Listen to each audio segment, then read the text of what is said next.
Hello friends good morning welcome back to my channel Priyanka सर्पन लाइफे तुम्हारे सकल के स्वागत। आज के हे द्वितीय दिन मेघालय हाँ स्कटलैंड और द ईस्ट हे मेघालय कत किछु बोले ना मेघालयके अनेक शुनेছি ভিডিওতে। आज এবার প্রথম আমি দর্শন করতে এসেছি, তবে কালকের দিনটা আমাদের বেশ ভালো কেটেছে। তো আজ আমরা যাচ্ছি ডকি রিভার এবং মলিংগ্রাম, অনেক ওয়াটারফলস দেখবো, অনেক কিছু দেখবো। তো সব কিছু আমি তোমাদের সঙ্গে শেয়ার করতে চলেছি।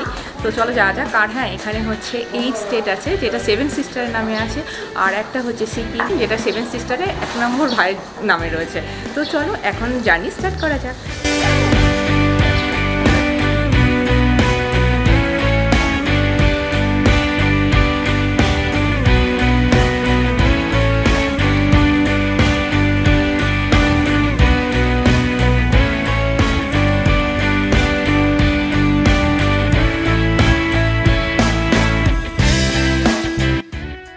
बंगाली समझते हो?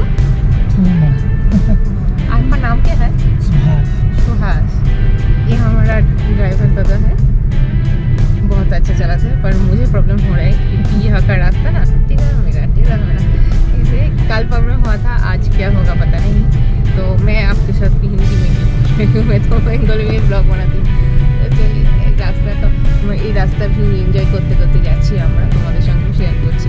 সুন্দর রাস্তা এবং কিছু কিছু জায়গায় না রাস্তা চওড়াও করছে, দেখাচ্ছি আমাদের চওড়া রাস্তায়। এই জায়গাতে চওড়া নেই, একটা সিঙ্গেল আছে, সেখানে একটা ডবল রাস্তার ব্যবস্থা করা হচ্ছে। দেখো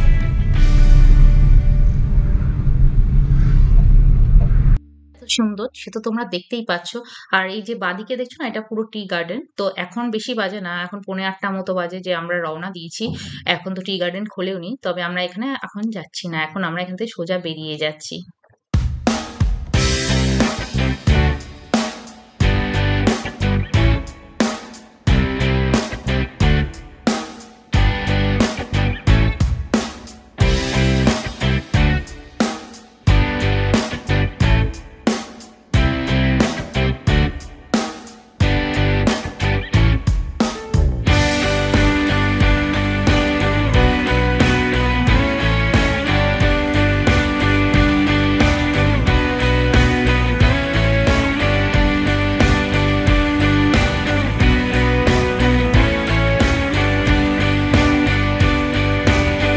फ्रेंड्स प्राय 2.5 घंटा জার্নি করে এখন আমরা এখানে এসে পৌঁছেছি। এটা একটা রেস্টুরেন্ট, জাস্ট ব্রেকফাস্ট করতে এসেছি।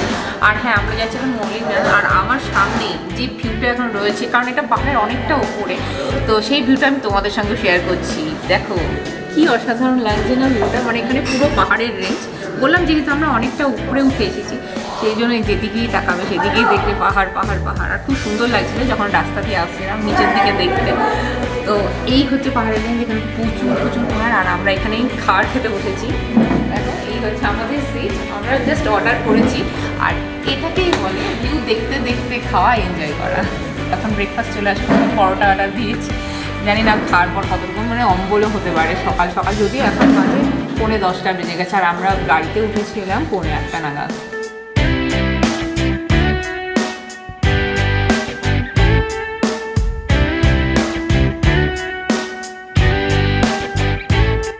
ফ্রেন্ডস আমাদের ব্রেকফাস্ট করা হয়ে গেছে, এবার আমরা বেরিয়ে যাচ্ছি। আর যাওয়ার সময় দেখো এখানটায় দাঁড়িয়ে দেখছি জাস্ট ভিউটা অসাধারণ না, মানে ভিউটা মানে পুরো উপরে তো রয়েছে। এখন আমরা পাহাড়ের রেঞ্জগুলো সব দেখা যাচ্ছে। আর হ্যাঁ, এখানে যে কোনো স্পটে যেতে গেলে অনেকটা টাইমের ব্যাপার, প্রায় 2 থেকে 2.5 ঘন্টা করে লেগে যাচ্ছে। তো আই সাজেস্ট যে নিজেদের কাছে কিছু চিপস, কোল্ড ড্রিঙ্কস, কিছু খাওয়ার জিনিস অবশ্যই রেখে দিও, কারণ নয়তো খুব অসুবিধা হচ্ছে বলতে গেলে। তো আমি তো প্রথমে বুঝিনি, নিজেদের কাছে কিছু নিয়ে নিই, মানে পুরো জল তেষ্টা পাচ্ছে, তারপরে অনেকটা টাইমের ব্যাপার, কিছু খেতে ইচ্ছা করছে, খিদে পেয়ে যাচ্ছে। তো আমাদের যেহেতু ব্রেকফাস্ট এখন করা হয়ে গেছে, এখন আমরা এখান থেকে বেরিয়ে যাবো, তাই তো।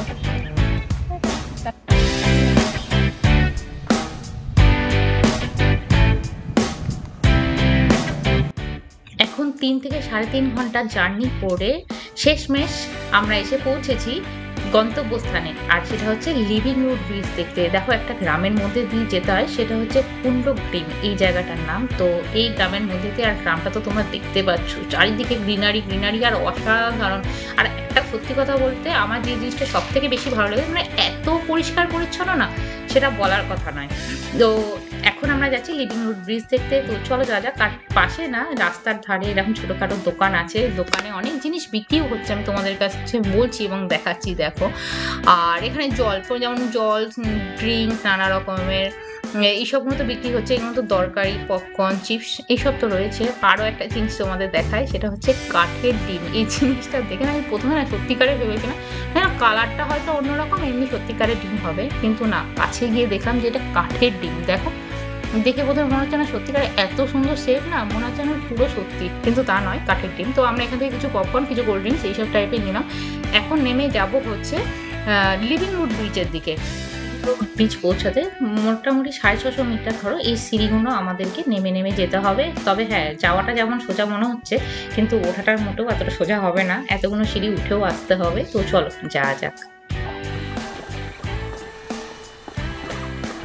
মেঘালয় বলে যদি গুগলে ইমেজ ট্রাই করো তাহলে দেখতে পাবে যে একটা বড় লিভিং রুট ব্রিজ দেখানো হয়। তো সেটাই আমি দেখতে এসেছি। তো এখন নামছি, এটা একদম ইজি নয়, যতটা নয় নেমে যাবো আবার ততটা উঠেও আসতে হবে, কারণ এটা খুবই কষ্টকর ওঠাটা বিশেষ করে। তো চলো, এখান থেকে আমি নদীর আওয়াজও পাচ্ছি। তো চলো যা যাক, দেখা যাক কেমন সেই ব্রিজ। এমনিতে তো মেঘালয়ে বেশ কয়েকটি লিভিং রুট বিচ আছে। Cherrapunji one of the most popular ones, কিন্তু আমরা যেখানে রয়েছি সেখান থেকে চেরাপুঞ্জি অনেকটা ডিস্টেন্স, সেই জন্য আমরা এখানে এসেছি। এই জায়গাটার নাম হচ্ছে কুন্ডে ক্রেম। হ্যাঁ, আর এখানে মানে যে কোনো ভিউ পয়েন্ট বলো, ওয়াটারফলস বলো, লিভিং রুট ব্রিজ বলো, যাই দেখতে যাও না কেন তার আগে তো টিকিট অবশ্যই কাটতে হবে। তো এখন আমরা টিকিট কাটতে চলে এসেছি।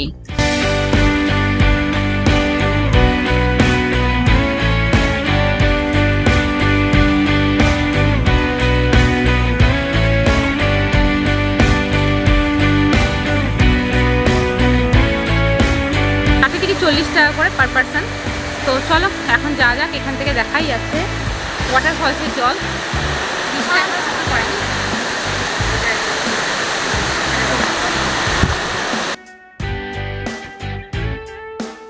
তো আমরা চলে এসেছি, পৌঁছে গেছি ব্রিজের কাছে। এই যে এইগুলো দিয়ে হচ্ছে ব্রিজটা বানানো। অ্যাকচুয়ালি এগুলো গাছের রুট দিয়ে জড়িয়ে জড়িয়ে বছরের পর বছর, অনেক বছর ধরে এই ব্রিজ তৈরি হয়। ব্রিজের উপরে যে বাঁশ দিয়ে ঘেরা রয়েছে দেখছো ওপরটা, এটা ডবল টেকার ব্রিজ বানানো হচ্ছে। তো আমি তোমাদেরকে বলে দিই এই ব্রিজটা কি দিয়ে তৈরি হয়। এটা রুটস, রক্স এবং ব্যাম্বু দিয়ে তৈরি হয়। অনেক দিন ধরে তৈরি হয় এই জিনিসটা। কি সিস্টেমে তৈরি হয় আমি তোমাদেরকে পরে বলছি। আর হ্যাঁ, ডবল টেকার ব্রিজ কেন করা হয়, নিচে যে নদী দেখলে সেই নদী যখন ভরে যায় তখন বর্ষাকালের দিকে, তখন নিচের ব্রিজটা অবধি জল চলে আসে, সেই কারণে ওপরে ডবল টেকার ব্রিজ বানানো হয়। ব্রিজ একটা এক্সাম্পল হলো বায়ো ইঞ্জিনিয়ারিংয়ের। এখানকার খাসি কমিউনিটির মানুষেরা অনেক খেটে এই ব্রিজ বানায়, আর এইগুলো বানাতে অনেক বছর টাইম লাগে এবং এই ব্রিজ যথেষ্ট মজবুত হয়।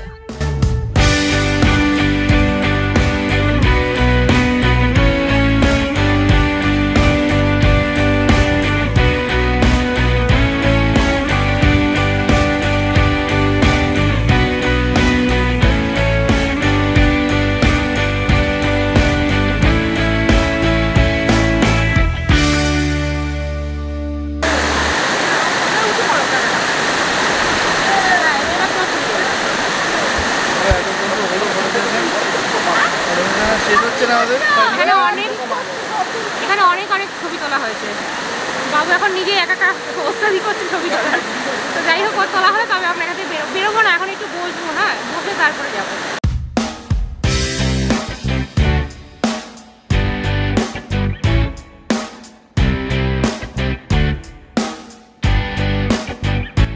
তোমাদেরকে বলছিলাম যে লিভিং রুট ব্রিজ কিভাবে বানানো হয়, কি অদ্ভুত সৃষ্টি। মানে নদীটা রয়েছে, নদীর দুপাশে যে গাছ রয়েছে সেই দুটো গাছের মধ্যে না প্রথমে ব্যাম্বু ফেলা হয়, তারপরে গাছের সরু সরু রুটস দিয়ে ওই ব্যাম্বুটার মধ্যে জড়ানো হয়। তারপরে দীর্ঘদিন পর সেই যখন রুটসগুলো আরও বাড়তে থাকে, মোটা হতে থাকে, তখন মজবুতভাবে এগুলো ধরে নেয়, আর তখন এই ব্রিজটা তৈরি হয়। আর এই ব্রিজ কিন্তু বেশ মজবুত হয়। ওখানে গেলে অবশ্যই তোমরা ওইখানে যেও লিভিং রুট ব্রিজ দেখতে। যেমন তোমাদের বললাম মেঘালয়ে অনেক লিভিং রুট ব্রিজ আছে, কিন্তু তার মধ্যে এটাও ফেমাস। আমার তো ভীষণ ভালো লেগেছে। আর সত্যি কথা বলতে এখানে লোকজন অনেক ছিল, অনেক ছবি তোলা হয়েছে, আমিও তুলেছি।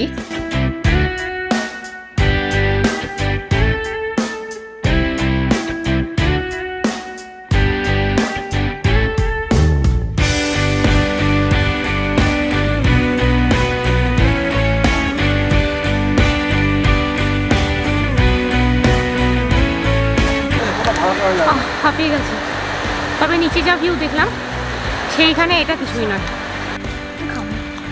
উপর থেকে উঠে এই 5 দিন একটা দোকান আছে জানো তো, এখানে বসার জায়গা আছে, যেই যারা পাচ্ছে কিনছে খাচ্ছে, এখানে বসার জায়গাও আছে, তখন একটু বসে একটু শশা খাওয়া যাক, একটু ড্রিঙ্ক খাওয়া যাক, তাই করছি। এখন খেয়ে দিয়ে তারপর আবার বেরোবো। এরপর আমরা যাচ্ছি মৌরিঙ্গার এসিএস সব থেকে ক্লিনেস্ট ভিলেজ। ঠিক আছে, আমরা ওখানে যাবো। এটা আগে খেয়ে নিই তারপর। অনেক কষ্ট করে লিভিং রুট ব্রিজের ওখান থেকে উঠে এলাম। উঠে আসতেই দেখি সামনে অনেকগুলো বাচ্চা স্কুল ড্রেস পরে বসে কিছু কাজ করছে, ওদের স্কুলের কোনো কাজ হবে, সবাই মিলে একসঙ্গে গাছের তলায় বসে। তো আমার বেশ ভালো লাগলো দেখতে। তো আমি একজনকে তার নামও জিজ্ঞাসা করলাম, কি সুন্দর অ্যান্সার। নাম কে है? नाम तेज खान। अच्छा, सब रावल